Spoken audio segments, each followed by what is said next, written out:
Welcome everyone to our first episode over here with the great Rachel Schwartz and myself, Amichai Cohen, Rabbi Amichai Cohen. The great Great, Rabbi thank you, Amichai Rachel. Cohen. It's such a beautiful opportunity that's in the coming. That's something that we've been speaking lives, we've been having Instagram lives for like a number of years.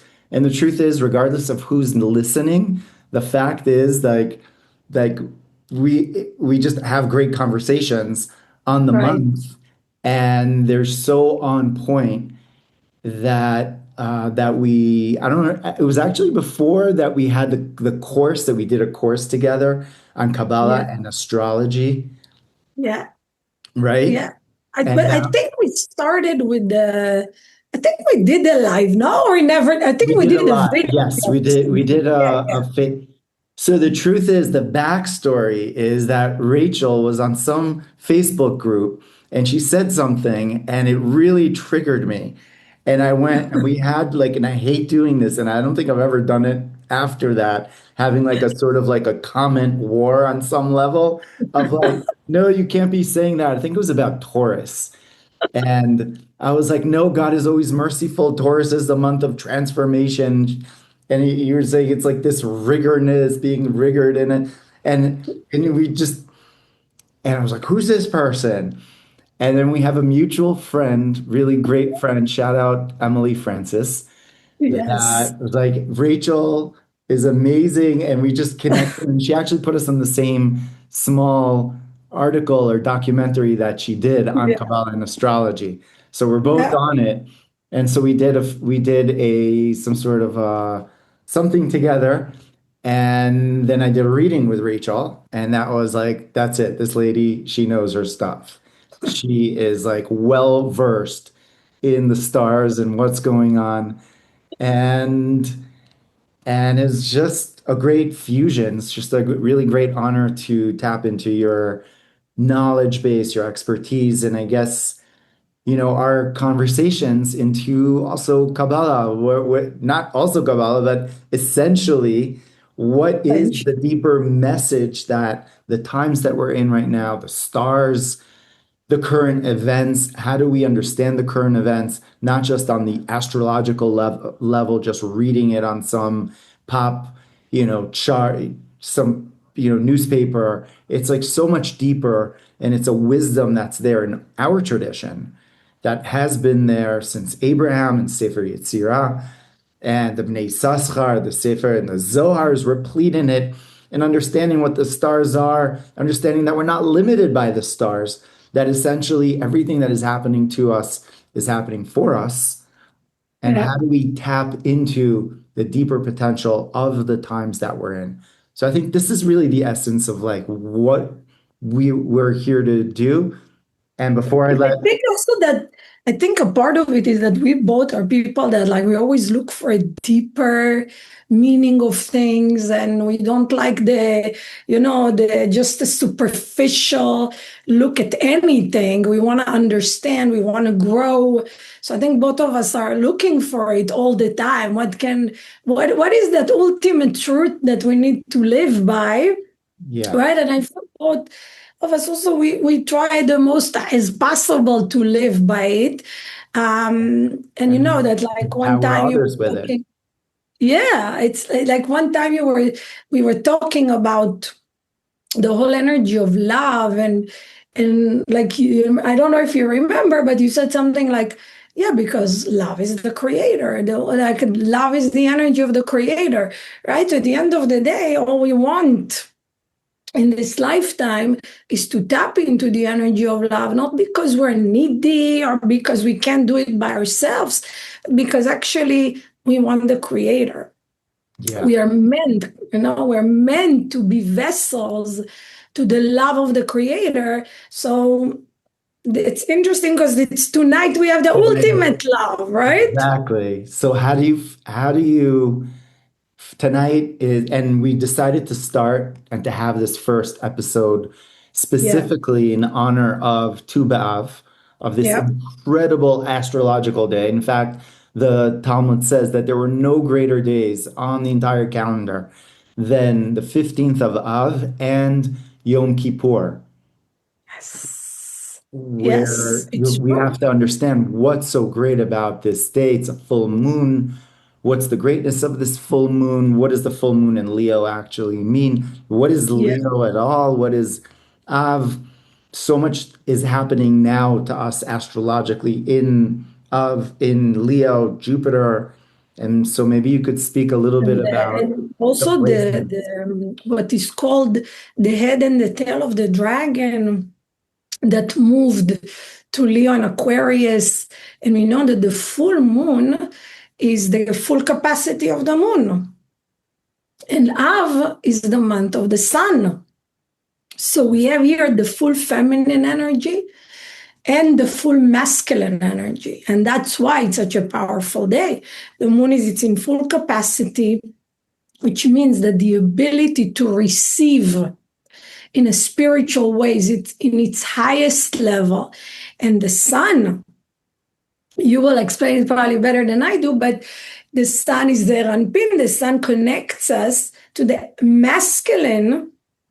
And that's why this is such a powerful day. We within us, I was hearing the other day this, like he's a doctor. I don't know how you call it in English, like a sex doctor, sexologist. I don't know. How do you call it?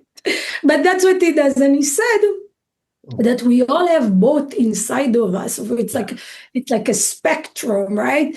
And the idea is that we can connect within us to what it means to be in our full feminine capacity, which means to be a vessel, and in our full masculine capacity, which means to be an influencer. Hmm. When we do that, it actually opens up also the gates to be able to meet the true soulmate, right? Soulmate is not something that comes from a lack.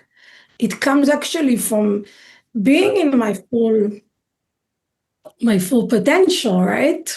Wow. Wow. Wow. Yeah. Wow. Wow. Yeah.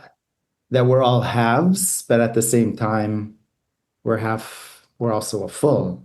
Yeah. We're, so I'd love to delve into this concept of this paradox, basically, Yeah. because what you're talking about is a paradox. And if we want to really understand of or in this month, and exactly you're saying, like it's like the Leo is the sun, and the moon is the feminine, and male and female are paradoxes. Yeah. And in this month, we also have paradoxes. We have a month that the first 9 days are very intense. They're in fact on a personal level, and people that I've been speaking to, I just came off a session with someone that she was mentioning she was feeling this intense heaviness over Tisha B'Av and over like what is going on right now currently in the world and what's going on. And it's this feeling of being in this like this abyss almost. And from this abyss, emek habacha, like we're coming now to Tu B'Av, there were no greater days. Like, come Yeah. on, get your dancing shoes on. Right, You like the just, worst day, which is Tisha B'Av, right? Suppose I don't want to trash any day because Mashiach is supposed to come in that day, right? Or to be born. yes. And we have Tu B'Av that is compared to Yom Kippur, right? It's like, it, What, it what, almost like doesn't make sense. And as Leo, I'm a Leo, you're Leo rising. We're even aware, I think, on a personal level, we're aware of this power. We have the power to influence, to bring light, to bring livelihood, to bring hope. But when we're in the shadow of the Leo, it's the ego. It's yeah, feeling I need to be respected from an ego perspective and even being controlling, right? So I think it's not a coincidence that it's happening in this month. exactly, exactly. And so this is such a profound day that I think sheds so much light on our lives in general, on the entire year. There were no greater. So why? Why does it shed? Because when you're in Pisces and when you're in, let's say, Purim, like Adar, like that kind of energy, it has its particular flavor, but it's like pretty, well, Pisces could be very contradictory. Like obviously every sign has its contradictory Every side. side. Right. But there's something very extreme, perhaps, about this month of Av, that there's a lot of fire, that there's a lot of like But opposite, I like don't think there is a month that has such a negative day extreme. and such a positive day. Right. Even even Tishrei, Yom Kippur is not negative. No, Rosh Hashanah is not, nobody will say it's a negative day, right? But Tisha B'Av is really considered a really. day of mourning and destruction and negativity. So Totally. yeah, I think it's pretty fair to say that it's a month that has within it a lot of extremes. But I think that like one of the things that we need to also understand, let's say about love, that is tonight, right? The energy of love. What is love? What is love? Is love a feeling? Is love an exciting emotion? Is love a need? What is love? I think that when we really understand what love is about, we can tap into that positive energy of the month, and we can also like have it in our own relationship. Because when we think about love, a lot of people say, what I need, what I want, how I want to feel. And as a Leo, I can tell you that a lot of times that before, I was married, I was like, what do you mean? Love is how you feel, no? Excitement, infatuation. Mhm. It's not what love is about, No, right? Love that's part is, of it. It's part of it. I feel like love, like this part of it is almost like yeah, it's the fun part. It's like some kind of a fun thing that comes with it. But the real essence of loving is not emotion. To love somebody is to really want what's best for them Mhm. and do the most you can do to be a conduit to it. How can I, even with our children, right? A lot of times it's easier to say yes. I tell my kids sometimes, trust me, it's easier for me to tell you yes, I want to. And unfortunately, it is done too many times that I prefer to say yes. But is it really loving? Or is Right. it just wanting them to think good about me? Right.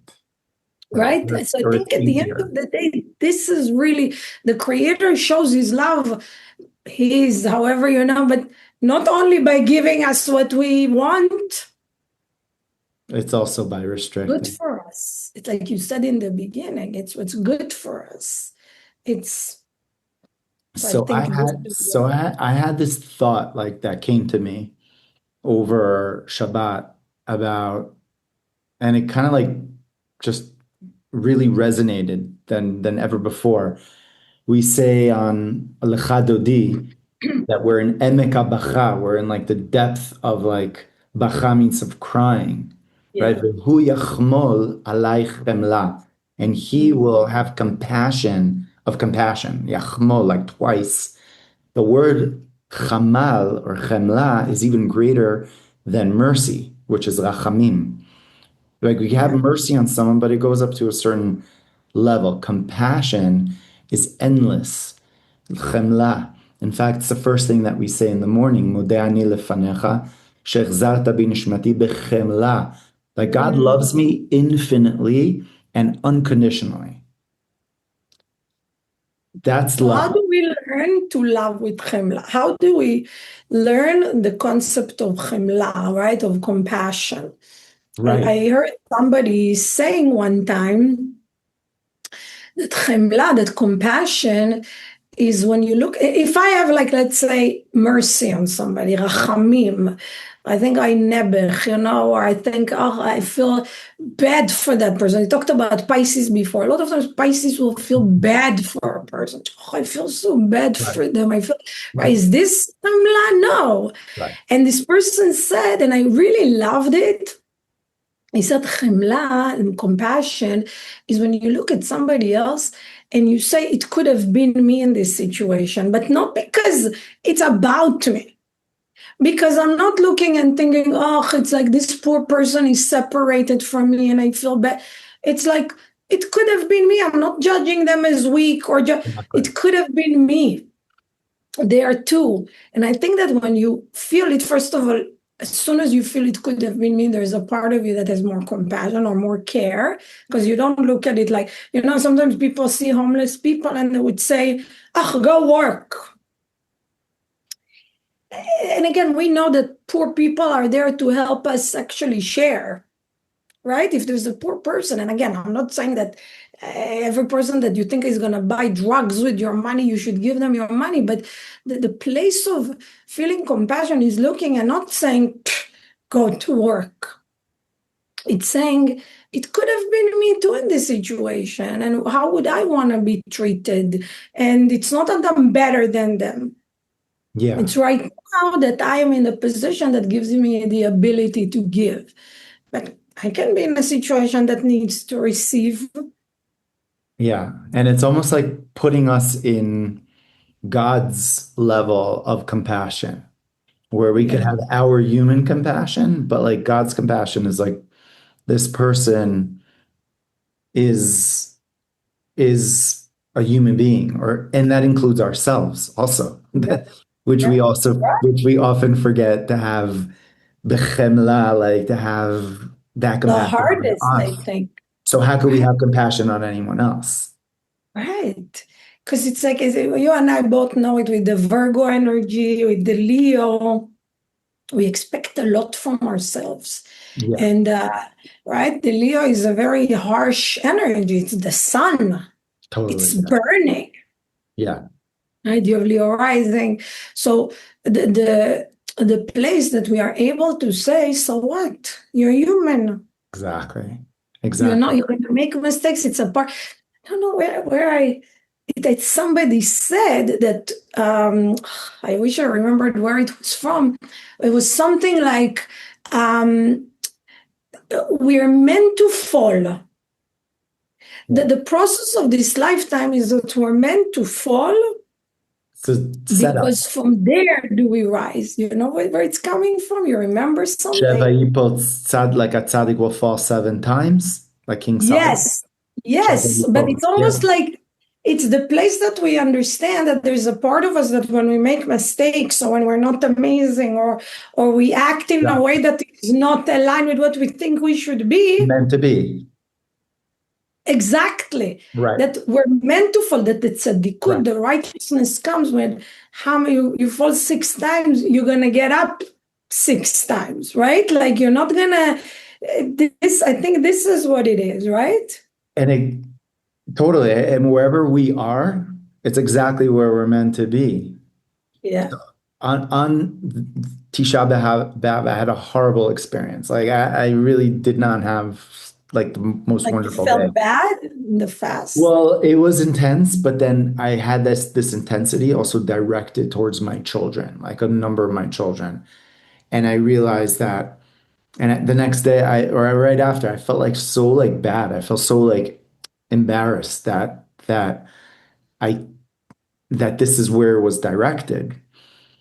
And I think compassion, chemla, and I realized this really fell into my deep understanding is that I'm only human. And so I could fault myself, and I have done that in the past from here till, but how effective is that? It really is not, as opposed to making the amends that, I hugged my son, I'm sorry, and I apologized for how I acted. Yeah. And then on a personal level, I had compassion on myself of just catching that for whatever frazzled reason, I'm a human being, that with everything that's going on in the world and in my own self, that this extreme energy, which is very Leo-like, which is like blurting out with intensity. And I've noticed that a lot this month. Like I'm just like Yeah. head on, like with a lot of situations and a lot of people. And I'm like, whereas Yeah. like last month, it was just the energy was a little bit like, yeah, Yeah, it was more well, emotional, and here it was emotional. like face off, It's like like dealing with. face to Oh, I face. had the same experience. But you know what? I was thinking with what you said now. When you, first of all, when you get reactive, when you get upset, when you're triggered, right? Of course, it's a place that we need to look into ourselves and ask, wait, why, what's there what is it for me to learn? Instead of looking at it like, oh, you just have to prove that you were right. I do it a lot of times when I get upset. My focus will be, oh, I just want to prove that I didn't make a mistake, that it wasn't my problem, right? Like to wash my hands off the situation. Right. And this is the place where you said, no, even if you were right, which I'm guessing you were, probably something was done that shouldn't have been done, right?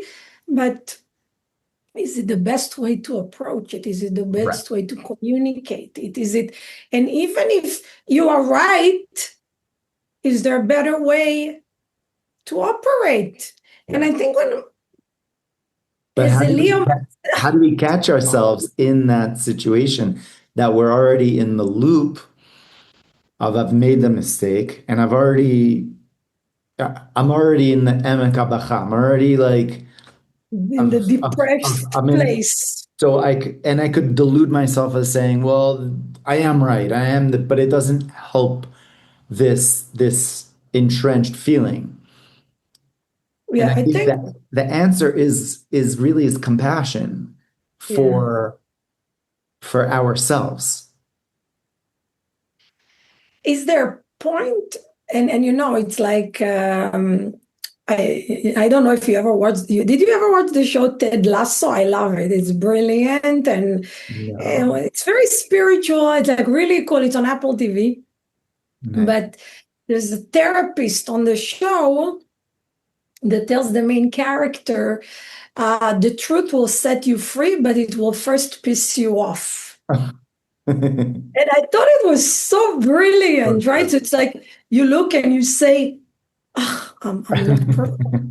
I'm not, it's annoying. It's like there's almost like a part of you that wants to fight it. Like, no, no, no, no." And he's a Virgo, by the way, Totally. the guy that plays the role. So it's like you don't want to see that the truth means that you did something wrong or there's something wrong with you. So it will piss you off first. But Yeah. at the moment that almost like you accept it with compassion. I love that compassion piece. Because once I accept it with compassion, it sets me free. Yeah, you don't So have to be perfect. You don't so have, and a part of your kid, I want to say one more thing that somebody told me that I loved. God doesn't have grandchildren, he only has children. Every person has a tikkun directly with the creator, right? So your kid, even if his dad was annoyed or angry, right. it's a part of his process with the creator. It's That's not brilliant. really, That it's is brilliant, that's right? brilliant. I just Brilliant. keep using it and stealing it from her. It's brilliant. Wow. Wow. Yeah. It A gives hundred a lot of percent. A freedom hundred as a percent. parent. But then our relationship towards our children is, in a sense, our relationship with God. Yeah, So, yes, we may have inflicted whatever, but God has given us these children or these relationships, and our relationships with them is directly our relationship with God, right? V'ahavta l'reacha kamocha, right? Ani everything. Hashem, I am God. Right. And at the end of the day, there's nothing that is real outside. It's all inside. Yeah, that's the Kabbalistic notion of tikkun, and really the deeper astrological layer is not there to just put us in some deterministic or fatalistic space, but it's like it's telling us something that we're in a phase of learning. Mercury Yeah, retrograde is not just retrograde, so everything's breaking down. The retrograde is telling me what? So for each person, it's different in your right. alignment in your personal phase of life, in your progression, in your personal tikkun process. Yes, But, but we're that, all in it together as well. right. We're together. I always think that, like, as a Leo, with the Leo energy now, that idea that I'm one, but I'm a part of a one. So to understand that, like, my talents, my ability, it's like at the end of the day, it needs to be for the favor of the great, right? But on the same token, I'm in charge of my own tikkun. I need so like, for instance, when we talk about with our children, I feel that, like, people tell you, like, sometimes people that don't want to be parents, they will tell you, oh, I don't want to be a parent. It's a selfish thing that people want to do because they don't want to grow old alone. It's And I'm the like, this unselfish person didn't thing have to half do. a child if they think that to have Oh my God. kids Are you comes from a kidding me? selfish place. It's the biggest joy and the biggest pain. It's Right. the And biggest, the biggest, I was never as scared as I was when my kids were dealing with things, no. or when I lost some control over my kids, right? Like, the thing is that kids for us are facing us, like you said, with our tikkun. Yeah, Where don't I trust the creator? I think that's a big one, right? Or don't I trust my parenting, what I did until now? And when don't I trust them? I think that as a parent, the biggest thing that we are to give our children is that from a real place, you got it. You can do it. You have the power. sure. You don't need me. 100%. So I think somebody said it once that, like, the test for parenting is that they don't need you anymore. It's like, Right. it's in Exactly. every level. But we have to feel good about it ourselves, that we're actually supposed to be doing this work and be Yeah. okay with this process. And I think like the process is really this acceptance in on the astrological level. Like right now, it is this energy, it is this flavor. But Yeah. but like the wisdom is that's the wisdom of, well, what's the purpose of it? What's the deeper purpose of this Yeah. alignment? Right. It's like, it's so cool you just said it, because in the month of Cancer, Tammuz, our work was more to find happiness that is not dependent on anything outside of us, to learn how to generate it from inside. In the month of Leo is to face our ego, Yeah. where we think that people need to see us in a certain way, where we think that even we talk about children, respect us in a certain way, or listen to us in a certain way, or follow what we think is good for them. But Mhm. yeah, we love them, but sometimes we can operate from fear. I don't want them to be, let's say, in the outside world and not da da da da da. Is it coming from fear? Fear or love? Yeah. And now, because there's a lot of energy of Leo, the South Node, the Mm. node just moved on the Yes. 26th, Right. right? What's the date? To Aquarius. And Aquarius. So the North Node yeah. is Aquarius, the South Node is Leo. Yeah. Jupiter is in Leo. Yes. Pluto is in Aquarius. So Yes. we have a very strong, and we have other alignments that are actually really complementing the change that can happen. So the energy of Leo is where it's all about me. Again, the Leos have a lot of great qualities, but when it's the South Node, it means what we need to be far from, Yeah. what we need to disconnect from. So where is my talent, and everything is about me, that I think about myself, that the sun is the center of our system. So it's like where everything revolves just around me, and I see it just through my own perspective. And where can I think in a bigger way about the world, about my community? Yeah.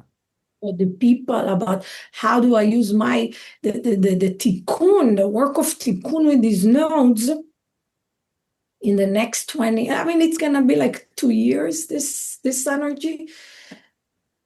It's how do I move from a place that is very me, whatever it is about whoever it is, right? For some people, it can be relationship. For some people, it can be their vocation, their work, their family, love. Where is it about me? And what do I get out of it? And how do I go out and say, wait, how do I care? One cares for all. And the process that we're requested to go through right now is to see that the places where we get reactive or we get angry or we feel disrespected, where is it really about me and how I'm seen, treated, the center of attention?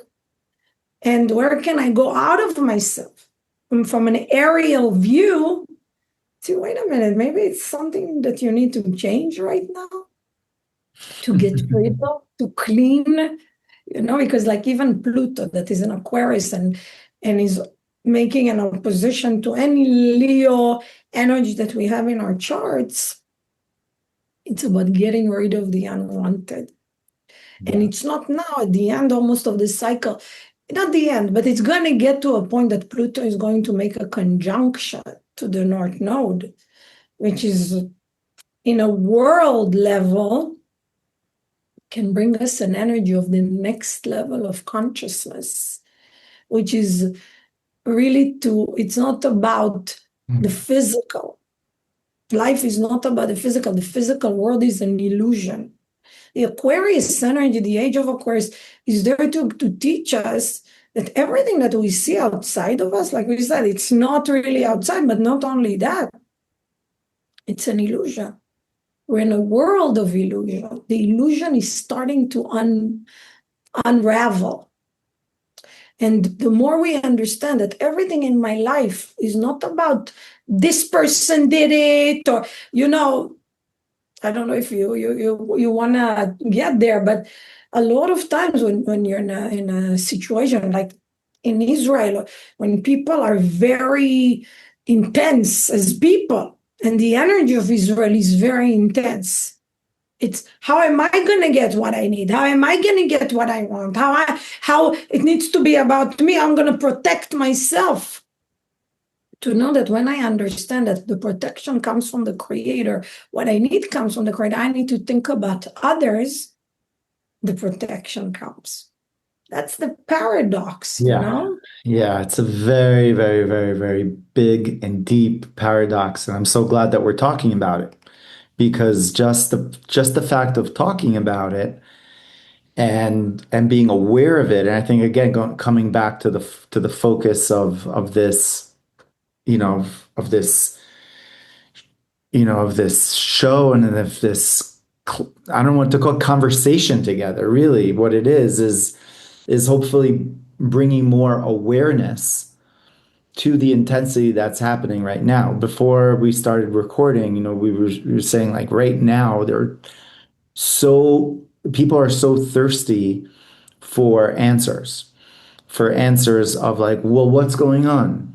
And actually the prophets say it, lo ra'av lelechem, lo tzama lemayim, kim lishmo dvar Hashem, not for food and not for water, but to hear the word of God, right? Elon Musk says that in a couple of years, we're not going to even be worried about money anymore. But then, what is the purpose of what are we actually here to do? To fight against each other, to overcome each other, to be the biggest, like start as many AI tools we get into AI, but like, yeah. But what's the point about worrying about money? I think that first of all, of course, most people do worry about it, but the idea is like that in a positive, blissful reality, we don't even need to have money, right? Because everybody will be in their full potential, the full capacity that they do their real purpose on the planet. Right. And because everything is perfect, if we talk about the Virgo energy, but everything is perfect. You know how we talked about kids or spouses, even. The person that you're with is perfect for what you need to work on. Your children, and again, in a good way and in a bad way. Sometimes it will trigger you, push your buttons. But in other times, you're going to say, oh my God, it's exactly what I need to work on, that she or he triggered me, right? So the idea is the same. If I'm in my full capacity and I do healing and astrology and you do all your work of helping people, healing them, giving them wisdom, right? And the third person is like a brilliant doctor that can help you. And all of us just know that if I am just doing what I'm supposed to do, everything is going to come to me, not from so that it's going to fall on me from the heavens. But if the person, let's say, okay, I want to give a teacher in school is an amazing teacher, and that's what they're meant to do. And I'm going to give them the service that I can give. And the person that cooks food will cook for them. And everybody will be in complete harmony. This is the Aquarian dream. Yeah. The Aquarian dream is one big kibbutz that everybody that just does for each other. It's like, and again, it's not a socialist idea of like nobody deserves. It's opposite. It's everybody thrives. Right. Everybody meets their full capacity, and by that contributes to humanity. Yeah. So if everybody meets their full capacity, there's going to be a perfect, because the world, we don't see it like that, but it is potentially perfect. Yeah. If each and every one of us connects to that Aquarius consciousness, one for all for one. And this is where then the nodes are moving to it. That's why they're here to teach us. That's amazing. And it relates to this concept of Chemla, of compassion, because another permutation of Chemla is Machol. Machol is literally a dance or a circle around, like a big hora, right? Around. Right. That it says on Tu B'Av, it says Benot Yisrael, they used to go out b'machol, they used to go around.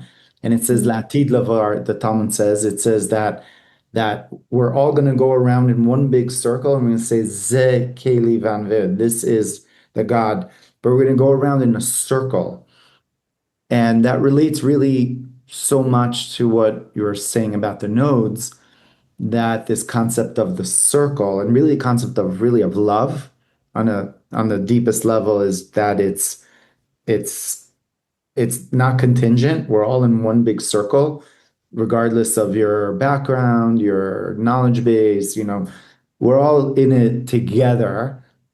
And also there's a lot of Gemini thing, the whole idea of communities that are going on, Machol, that small communities. But that's the same letters as Chemla, as compassion, as Machol. And it says Machol also means to be forgiven, Mechila. Right. There were no two greater holidays than Tu B'Av and Yom Kippur, where there's Slicha Mechila, that we get forgiven. And when we get forgiven, then we're on the greatest state of happiness. Because it's like it was just like all a setup. Like, obviously I made that mistake because God wanted me to think that I was on my own and to just go crazy and then to realize I'm taking myself like way too seriously. I'm taking myself way too seriously. Taking ourselves serious. I think a big part of a spiritual growth comes when you start saying, let down the BS. Just let that that's such a big deal, right? Because the way that we're gonna think about a mistake or anything that we do that we believe that it's the end of the world. The end of the world has arrived. That's it. It's like nobody's gonna love me anymore. Nobody's gonna do whatever, right?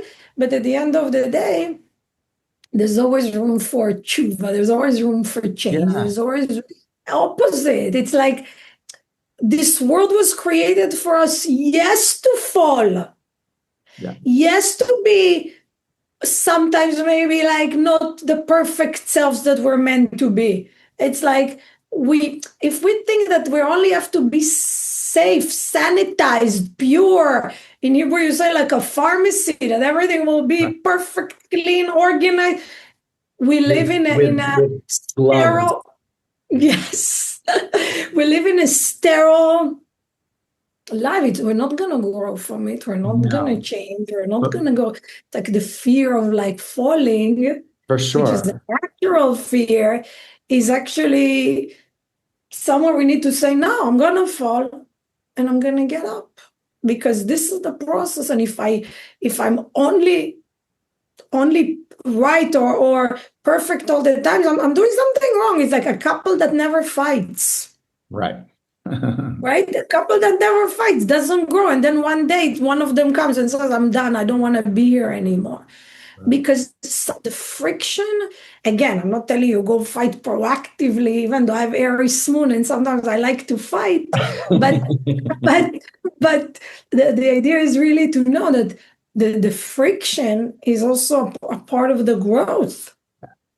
It's a normal thing. So if we talk about love on Tu B'Av, Yeah, I think that like we need to know that it's not gonna be perfect. We're gonna face a lot of our tikkun. Thinking people that want relationship just for the no, I want somebody to be with. I don't want to be by feel myself, good. or I want to travel with some. Do it. But the real part of a relationship is that to look at the other person and say, "Are you kidding me?" But I'm gonna have compassion. Yeah, I think that it's beautiful what you're saying because at the end of the day, when I'm able to really be in compassion in my partnership to the partner and to myself, this then you is can how we give love. grow. This is love. Yeah. So So, Av literally is the root word of ahava, because mhm. Av was like from the word oved, which means to desire, to want to give.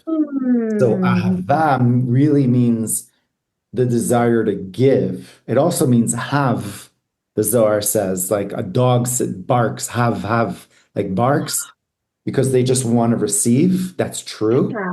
But the Yeah. deeper level of ahava, of Av, of Ove, is my desire to give. But how do Wow. I develop my desire to give rather than my desire to receive and to get for myself? It's because I'm able to develop this compassion for myself to be able to have that I ability. also Otherwise, I'm a feel, rag. Otherwise, right. I'm a rag. But where is the That's not desire? love. I feel desire also comes when you trust. What does it mean? That like if I trust that if I give, it's actually what's good for me. My husband, when we were married for not that long, and he said to me, "You're the first person in my life that I'm addicted to giving to. It's like I give you and I feel the happiness when I give it to you." My husband is also Leo rising. Don't get me wrong, right? But I think this is what it is. It's like when you taste something good, nobody needs to force you. Please try this mousse cake, this chocolate cake. It's like, or the cheesecake, right? You're gonna be like, oh, wow, no calories, give me more.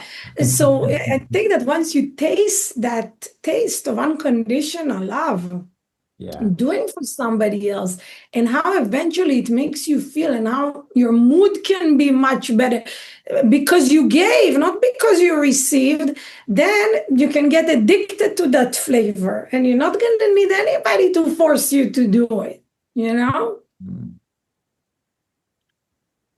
Yeah. How do we do that?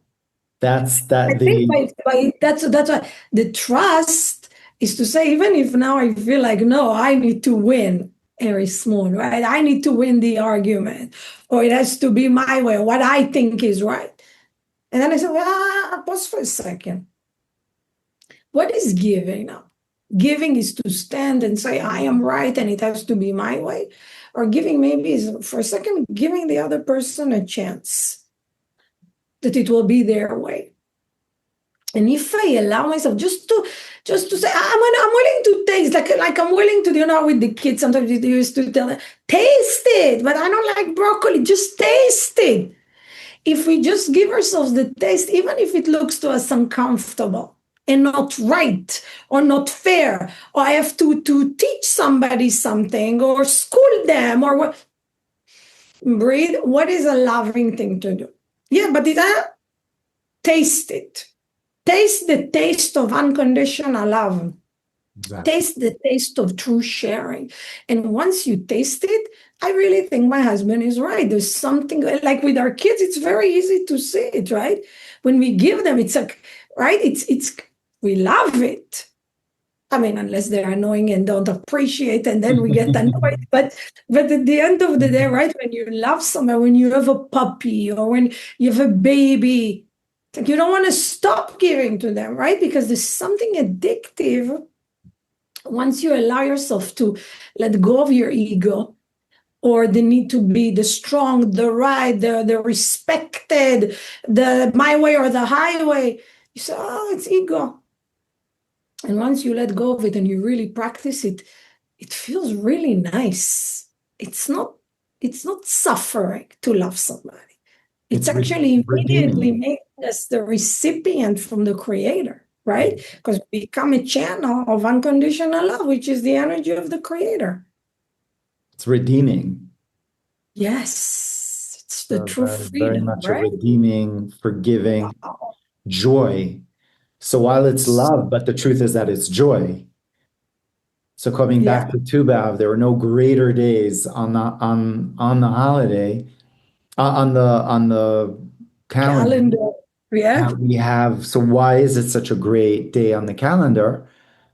Because we actually have this contradiction going on, and I choose to identify with the Machol, like being like that, like a dance, as opposed to like being there on the bottom. Like Machol is like from being like Yes. mundane, like Chol, like ordinary. It becomes Lechem, it becomes like Milchama, it becomes like war, right? Melach. And actually, Machol is the same numerology as 78, which is the Zohar says is Mazala, which means like like it taps into our higher Mazal flow, the greatest flow, like the Mazal, the greatest flow is really Mazala, 78. And also just one more thing, it relates to Ubechen that we say on the high holiday prayer. We say this portion in the Machzor. We say Ubechen. We say the Arizal tells us Ubechen is 78. Why are we using such an odd, like a word that we don't use? Like Yeah. Ubechen is very like philosophical, almost like in Hebrew. Oh, Bechen, like yeah, please. So we're saying Ubechen, like God, like and therefore, blah, blah, blah. So the Arizal tells us it's because the Bechen is 78. It's the same gematria as Machal, as being forgiven. It's the same gematria as Wow. Machol, as Mechila, as dance, and God is forgiving us. So we're saying that's what the Arizal says. So on Tu B'Av, we have and by the way, on Tu B'Av is the gematria of Ktiva v'Chatima Tova. We're already inscribed for a new good year, Mm, starting now. So it's already customary on Tu B'Av to wish each other, may you be written and sealed for a good new year. really? Yeah, Wow. that's what the That's early. that's That's early, right? early. It's Oh early. my gosh, I'm not ready yet. I I didn't have the know. cooking plan. Don't do it to me right now. Yeah, and what do the I, men say? I'm not ready yet. Like I want to get on the golf or I want to go on this vacation. I'm not ready to think about yeah, I'm not ready mechila yet and for any this of that. judgment day. But I, these are profound holidays that yeah, really just dig a little deeper. Obviously, we're not there in Rosh Hashanah, Yom Kippur. We're not yet there. We're not Ubechein, but yeah, we're yeah, yeah. tapping into like the greatest joy, which the greatest joy is the joy of a clean heart. there's a new song, Shuli Rand. He has a song, right? Lev Lavan, Lev Patuach u Lev Lavan, like to have a white. And it says that the women on Tu B'Av would go out with a white dress. Yeah. They would Yeah. show up as kalot, as basically as, and they would go out Right. with the Like white. ready for, yeah. So we Amazing. we we clean our heart. So how do you Mm. clean your heart before you have this deep love towards someone else? You have to have this chemla. Before you have a red heart or emoji, you Yeah. have to have a white one first that's actually cleaning you so Love you could it. truly have a red So heart. good. Maybe next month, if for Lul, we'll talk more about the whole idea of tzach, of purity, of Yeah, how do we connect to that. right. What is really the idea of forgiveness? Like when we forgive, I think Compassion. it can be a great place to, because in the way to come with a clean heart is also to forgive, because Yeah. we're not only the ones that are, it's also we get things done to us that sometimes are hard to forgive. And actually a part of it, of Lev Lavan, of a white heart, is to move to a place of forgiveness. I don't hold the grudge, like in the night, how when you say, I don't want anybody to be punished because of Sure. me, right? The place is like, I'm coming with a clean white heart. I love it. So I happy to Yeah. B'Av, my dear. Happy Tu B'Av, and really should be just an amazing, amazing Tu B'Av for all of us, Amen. individually, collectively, in our circles, and so may this beautiful new beginning that we started here today, together with this little circle of, right now we're living in such uncertain times, and if we can tune in more to what Hashem is really asking and to bring that into and to connect together as a circle. And so love to really see where this goes um, and may all of whoever's listening here be blessed with the utmost connection to their white heart. And may we see this beautiful time that we're potentially what we are in right now and make the conscious, aware decisions to be able to rise up to our incredible potential and to come to a place of joy and forgiveness. Amen, amen, amen. Thank you so much. Thank It you, was a pleasure Rachel. always. Always. Thank you, Rachel. Bye, Thank everyone. you.